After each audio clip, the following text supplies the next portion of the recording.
Assalamualaikum warahmatullahi wabarakatuh. Halo semuanya, perkenalkan nama saya Eka Permadani dari Prodi Bahasa dan Sastra Indonesia Universitas Tangerang Raya. Nah, di pertemuan kali ini saya akan membahas tentang teks narasi, khususnya untuk kelas 7 SMP. Nah, ada yang tahu nggak teks narasi itu apa? Teks narasi dikenal sebagai teks imajinasi atau imajinatif, bisa juga sebagai khayalan. Nah, meskipun bersifat khayalan, pembaca atau pendengar biasanya terbawa dengan apa yang diceritakan oleh penulis.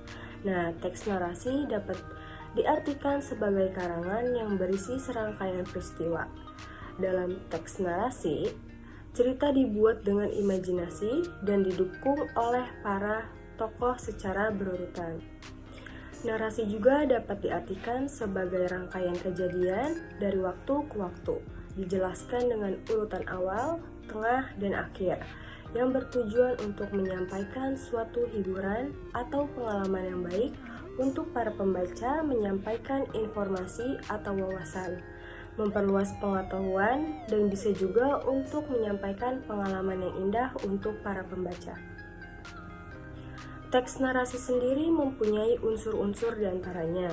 Nah, ada tema, alur, tokoh, dan penokohan, latar, amanat, dan sudut pandang. Nah, kita akan membahas satu persatu nih tentang dari unsur-unsur teks narasi tersebut. Yang pertama ada tema. Tema yaitu pokok pembicaraan yang menjadi dasar cerita atau makna cerita. Kedua, ada alur. Alur atau plot adalah jalinan cerita antara satu peristiwa dengan peristiwa lainnya. Yang ketiga ada tokoh dan penokohan. Tokoh merupakan orang atau pelaku dalam suatu cerita atau teks, sedangkan penokohan merupakan watak atau sifat dari setiap tokoh. Yang keempat ada latar. Latar memiliki 3 jenis, yaitu tempat, waktu, dan suasana. Latar tempat berkaitan dengan peristiwa itu terjadi, latar waktu berkaitan dengan kapan peristiwa itu terjadi, dan terakhir suasana. Ini berkaitan dengan perasaan atau suasana peristiwa dalam cerita tersebut. Nah, yang kelima ada amanat. Amanat adalah pesan yang terkandung dalam sebuah cerita. Dan yang terakhir ada sudut pandang. Sudut pandang itu yang berhubungan dengan penulis memandang suatu peristiwa tersebut. Nah, biasanya juga penulis menceritakan dari sudut pandang orang pertama atau orang ketiga. Nah, sudut pandang orang pertama ini, orang pertama biasanya menggunakan kata aku, saya, diriku, dan masih banyak lagi.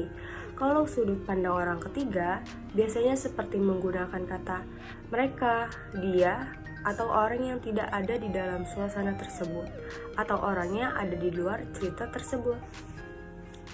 Selanjutnya kita akan membahas ciri-ciri teks narasi. Narasi sendiri dibangun oleh sebuah alur cerita. Nah, alur tidak akan menarik jika tidak ada suatu konflik. Selain alur cerita konflik dan susunan kronologis, ciri-ciri narasi lebih lengkap lagi diungkap oleh Semi tahun 2009, yaitu sebagai berikut. Ada nomor 1, berupa cerita tentang peristiwa atau bagaimana pengalaman penulis. 2, berupa peristiwa yang benar-benar terjadi. Dapat juga berupa semata-mata imajinasi, fakta atau imajinasi. 3, terdapat konflik atau permasalahan. 4, memiliki nilai estetika atau keindahan. Dan yang terakhir ada susunan yang kronologis. Selanjutnya kita akan membahas nih, teks narasi juga memiliki sebuah struktur.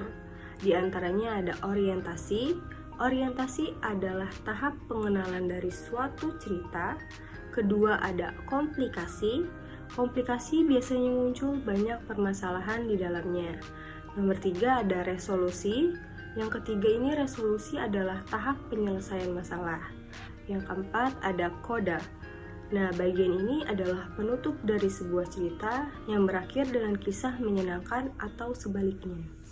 Bahasa dalam teks narasi biasanya menggambarkan tindakan tokoh, urutan waktu, tempat kejadian, dan suasana cerita. Nah, ciri kebahasaan teks narasi yaitu ada 1. Kata kerja tindakan, menunjukkan kegiatan tokoh seperti contohnya berjalan, berlari, berbicara, dan lain-lain. Kedua, ada kata ganti orang, menunjukkan pelaku cerita. Contohnya seperti aku, dia, mereka, dan yang lainnya. Ketiga, ada konjungsi waktu.